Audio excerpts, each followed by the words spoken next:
Shalom, Bapak Ibu yang diberkati Tuhan. Jumpa lagi kita dalam pelayanan gerakan membaca Alkitab dalam 365 hari. Kita ada di hari yang ke-69.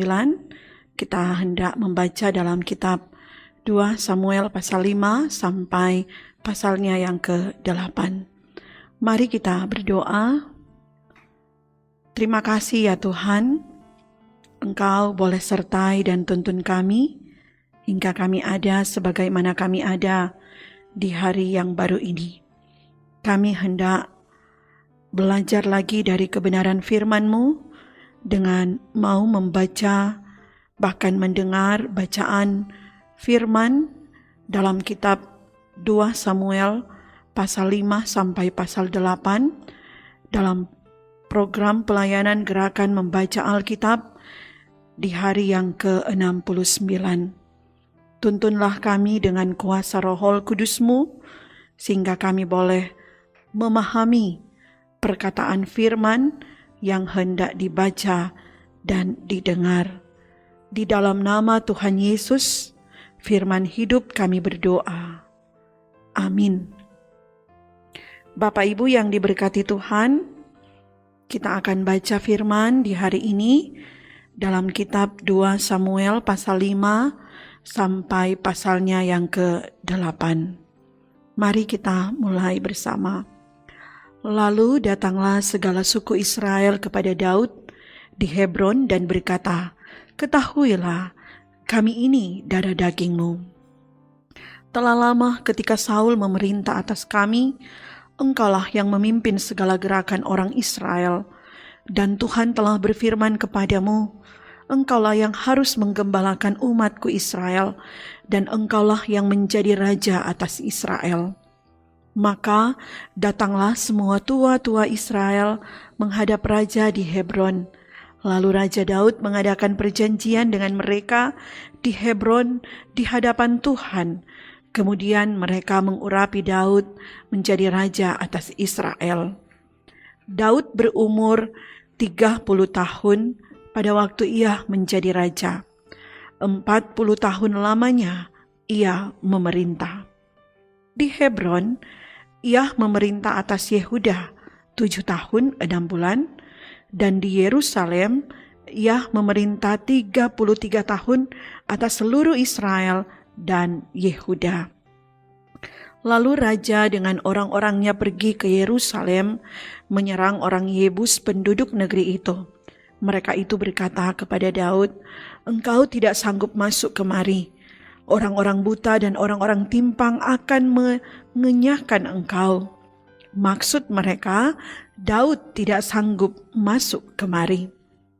Tetapi Daud merebut kubu pertahanan Sion, yaitu kota Daud.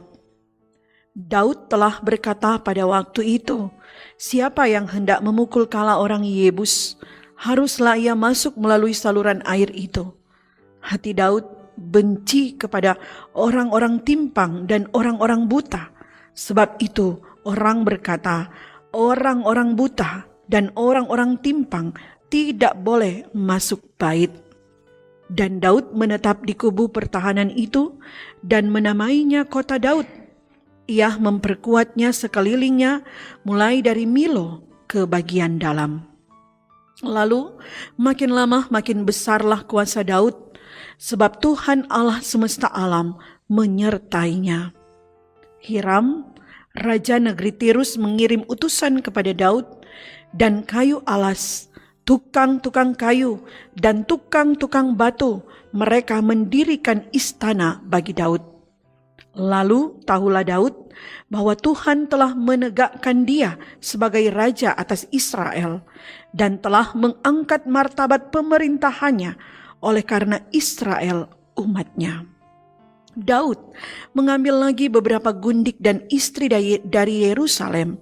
Setelah ia datang dari Hebron, dan bagi Daud masih lahir lagi anak-anak lelaki dan perempuan. Inilah nama anak-anak yang lahir bagi dia di Yerusalem. Syamu'ah, Sobab, Natan, Salomo, Yibhar, Eliswa, Nefek, Yafia, Elisama, Eliada, dan Elifelet. Ketika didengar orang Filistin bahwa Daud telah diurapi menjadi raja atas Israel, maka majulah semua orang Filistin untuk menangkap Daud. Tetapi Daud mendengar hal itu, lalu ia pergi ke kubu pertahanan. Ketika orang Filistin itu datang dan memencar di lembah Refaim, bertanyalah Daud kepada Tuhan, "Apakah aku harus maju melawan orang Filistin itu? Akan kuserahkankah mereka ke dalam tanganku?" Tuhan menjawab Daud, "Majulah, sebab aku pasti akan menyerahkan orang Filistin itu ke dalam tanganmu." Lalu datanglah Daud di Baal Perasim dan memukul mereka kalah di sana. Berkatalah ia, "Tuhan telah menerobos musuhku di depanku seperti air menerobos." Sebab itu orang menamakan tempat itu Baal Perasim. Orang Filistin itu meninggalkan berhalanya di sana. Lalu Daud dan orang-orangnya mengangkatnya. Ketika orang Filistin maju sekali lagi dan memencar di lembah Refaim, maka bertanyalah Daud kepada Tuhan, dan ia menjawab, "Janganlah maju, tetapi buatlah gerakan lingkaran sampai ke belakang mereka, sehingga engkau dapat menyerang mereka dari jurusan pohon-pohon Kertau. Dan bila engkau mendengar bunyi derap langkah di puncak pohon-pohon Kertau itu, maka haruslah engkau bertindak cepat, sebab pada waktu itu Tuhan telah keluar berperang di depanmu untuk memukul kalah tentara orang Filistin." Dan Daud berbuat demikian seperti yang diperintahkan Tuhan kepadanya. Maka ia memukul kalah orang Filistin mulai dari Geba sampai dekat Geser. Daud mengumpulkan pula semua orang pilihan di antara orang Israel, 30.000 orang banyaknya. Kemudian bersiaplah Daud lalu berjalan dari Baaleh Yehuda dengan seluruh rakyat yang menyertainya untuk mengangkut dari sana tabut Allah yang disebut dengan nama Tuhan semesta alam yang bertahta di atas kerubim. Mereka menaikkan tabut Allah itu ke dalam kereta yang baru setelah mengangkatnya dari rumah Abinadab yang di atas bukit. Lalu Ussa dan Ahio, anak-anak Abinadab, mengantarkan kereta itu. Ussa berjalan di samping tabut Allah itu, sedang Ahio berjalan di depan tabut itu. Daud dan seluruh kaum Israel menari-nari di hadapan Tuhan dengan sekuat tenaga, diiringi nyanyian, kecapi, gambus, rebana, kelentung, dan ceracap. Ketika mereka sampai ke tempat pengirikan Nakon, maka Ussa mengulurkan tangannya kepada tabut Allah itu, lalu memegangnya karena lembu-lembu itu tergelincir. Maka bangkitlah murka Tuhan terhadap Ussa. Lalu Allah membunuh dia di sana karena ketelodorannya itu. Ia mati di sana dekat tabut Allah itu. Daud menjadi marah karena Tuhan telah menyambar Ussa demikian hebatnya. Maka tempat itu disebut orang Peres Ussa sampai sekarang. Pada waktu itu Daud menjadi takut kepada Tuhan. Lalu katanya, "Bagaimana tabut Tuhan itu dapat sampai kepadaku?" Sebab itu Daud tidak mau memindahkan tabut Tuhan itu ke tempatnya, ke kota Daud, tetapi Daud menyimpang dan membawanya ke rumah Obed-Edom, orang Gad itu.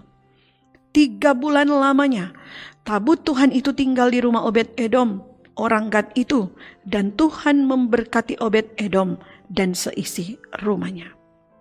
Diberitahukanlah kepada Raja Daud demikian, Tuhan memberkati seisi rumah Obed-Edom dan segala yang ada padanya oleh karena tabut Allah itu. Lalu Daud pergi mengangkut tabut Allah itu dari rumah Obed-Edom ke kota Daud dengan sukacita. Apabila pengangkat-pengangkat tabut Tuhan itu melangkah maju 6 langkah, Maka ia mengorbankan seekor lembu dan seekor anak lembu gemukan. Dan Daud menari-nari di hadapan Tuhan dengan sekuat tenaga. Ia berbaju efod dari kain lenan. Daud dan seluruh orang Israel mengangkut tabut Tuhan itu dengan diiringi sorak dan bunyi sangkakala. Ketika tabut Tuhan itu masuk ke kota Daud, maka Mikal, anak perempuan Saul, menjenguk dari jendela, lalu melihat Raja Daud meloncat-loncat serta menari-nari di hadapan Tuhan. Sebab itu ia memandang rendah Daud dalam hatinya. Tabut Tuhan itu dibawa masuk lalu diletakkan di tempatnya di dalam kemah yang dibentangkan Daud untuk itu. Kemudian Daud mempersembahkan korban bakaran dan korban keselamatan di hadapan Tuhan.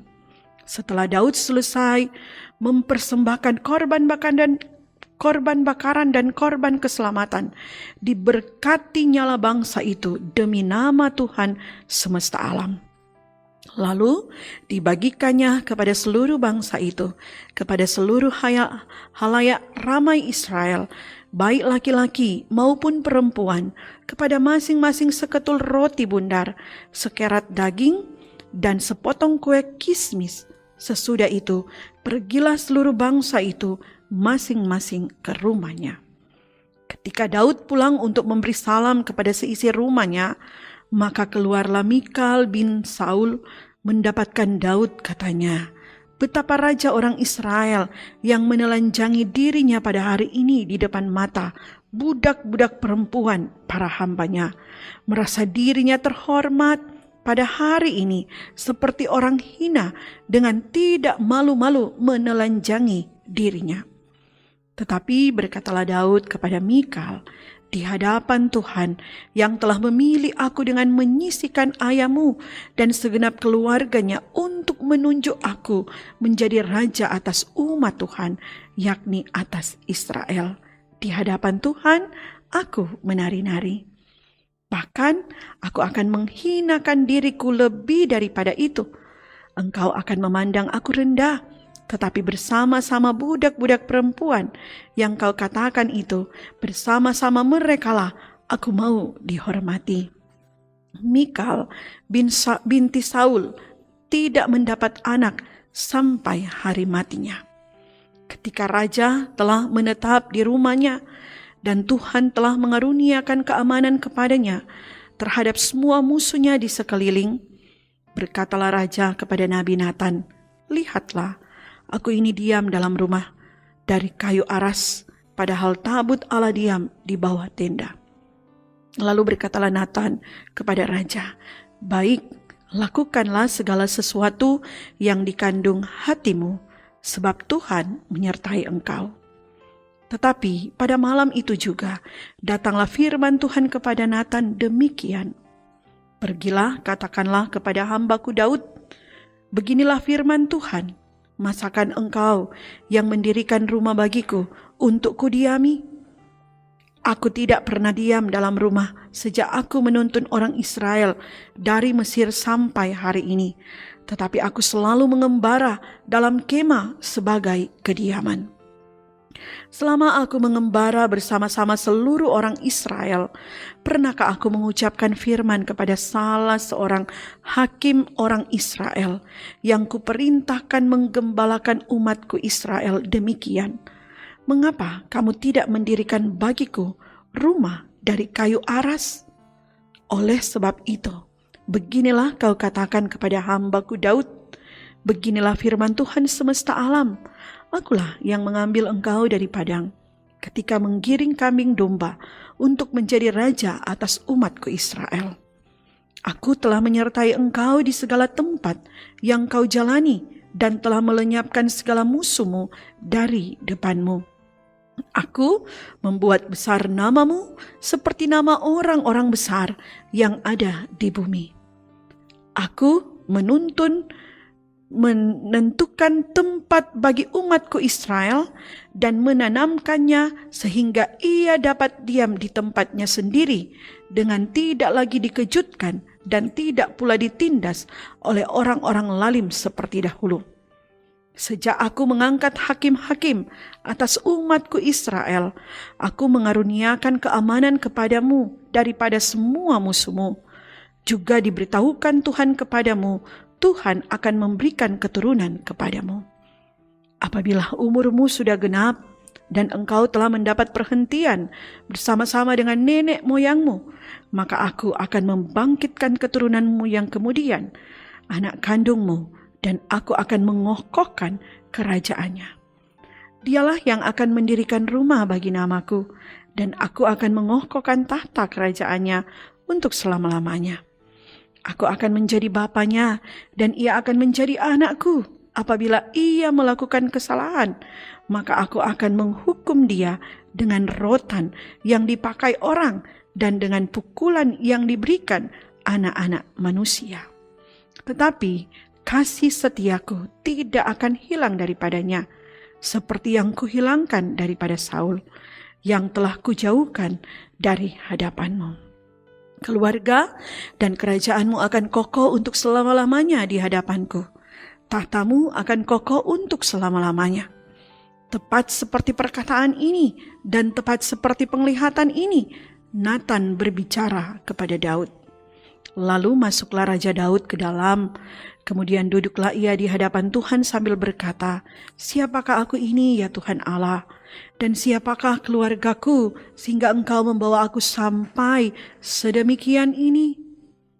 Dan hal ini masih kurang di matamu, ya Tuhan Allah. Sebab itu Engkau telah berfirman juga tentang keluarga hamba-Mu ini dalam masa yang masih jauh, dan telah memperlihatkan kepadaku serentetan manusia yang akan datang, ya Tuhan Allah. Apakah yang dapat dikatakan Daud kepadamu lebih lagi daripada itu? Bukankah Engkau yang mengenal hamba-Mu ini, ya Tuhan Allah? Oleh karena firman-Mu dan menurut hati-Mu, Engkau telah melakukan segala perkara yang besar ini dengan memberitahukannya kepada hamba-Mu ini. Sebab itu Engkau besar, ya Tuhan Allah, sebab tidak ada yang sama seperti Engkau, dan tidak ada Allah selain Engkau, menurut segala yang kami tangkap dengan telinga kami. Dan bangsa manakah di bumi seperti umat-Mu Israel, yang Allahnya pergi membebaskannya menjadi umat-Nya, untuk mendapat nama baginya, dengan melakukan perbuatan-perbuatan yang besar dan dahsyat bagi mereka, dan dengan menghalau bangsa-bangsa dan para allah mereka dari depan umat-Nya. Engkau telah mengokohkan bagimu umat-Mu Israel menjadi umat-Mu untuk selama-lamanya, dan Engkau, ya Tuhan, menjadi Allah mereka. Dan sekarang, ya Tuhan Allah, tepatilah untuk selama-lamanya janji yang Kau ucapkan mengenai hamba-Mu ini dan mengenai keluarganya, dan lakukanlah seperti yang Kau janjikan itu. Maka nama-Mu akan menjadi besar untuk selama-lamanya, sehingga orang berkata, Tuhan semesta alam ialah Allah atas Israel. Maka keluarga hamba-Mu Daud akan tetap kokoh di hadapan-Mu. Sebab Engkau, Tuhan semesta alam, Allah Israel, telah menyatakan kepada hamba-Mu ini demikian, Aku akan membangun keturunan bagimu. Itulah sebabnya hamba-Mu ini telah memberanikan diri untuk memanjatkan doa ini kepadamu. Oleh sebab itu, ya Tuhan Allah, Engkaulah Allah dan segala firman-Mu lah kebenaran. Engkau telah menjanjikan perkara yang baik ini kepada hamba-Mu. Kiranya Engkau sekarang berkenan memberkati keluarga hamba-Mu ini, supaya tetap ada di hadapan-Mu untuk selama-lamanya. Sebab ya Tuhan Allah, Engkau sendirilah yang berfirman, dan oleh karena berkat-Mu keluarga hamba-Mu ini diberkati untuk selama-lamanya. Sesudah itu Daud memukul kala orang Filistin dan menundukkan mereka. Lalu Daud mengambil kendali pemerintahan atas ibu kota dari tangan orang Filistin. Dan ia memukul kala orang Moab. Lalu sambil menyuruh mereka berbaring di tanah, ia mengukur tempat mereka dengan tali. Diukurnya 2 kali panjang tali itu untuk mematikan, dan 1 tali penuh untuk membiarkan hidup. Maka orang Moab takluk kepada Daud dan harus mempersembahkan upeti. Selanjutnya Daud memukul kalah Hadadeser bin Rehob, Raja Sobah, ketika ia pergi memulihkan kekuasaannya pada sungai Efrat. Daud menawan daripadanya 1.700 orang pasukan berkuda dan 20.000 orang pasukan berjalan kaki. Lalu Daud menyuruh memotong urat keting segala kuda kereta, tetapi dengan meninggalkan 100 ekor kuda kereta. Lalu orang Aram dari Damsyik datang menolong Hadadeser, Raja Sobah, tetapi dari antara orang Aram itu Daud menewaskan 22.000 orang. Kemudian Daud menempatkan pasukan-pasukan pendudukan di daerah orang Aram dari Damsyik. Orang Aram itu takluk kepada Daud dan harus mempersembahkan upeti. Tuhan memberi kemenangan kepada Daud kemanapun ia pergi berperang. Sesudah itu, Daud mengangkut perisai-perisai emas yang dipakai oleh anak buah Hadadeser, lalu membawanya ke Yerusalem. Dan dari Betah dan dari Berotai, yaitu kota-kotanya Hadadeser, Raja Daud mengangkut amat banyak tembaga. Ketika didengar Tou, Raja Hamat, bahwa Daud telah memukul kalah seluruh tentara Hadadeser, maka Tou mengutus Yoram, anaknya, kepada Raja Daud untuk menyampaikan salam dan mengucapkan selamat kepadanya. Karena ia telah berperang melawan Hadadeser dan memukul dia kalah, sebab Hadadeser sering memerangi Tou, dan Yoram membawa barang-barang perak, emas, dan tembaga.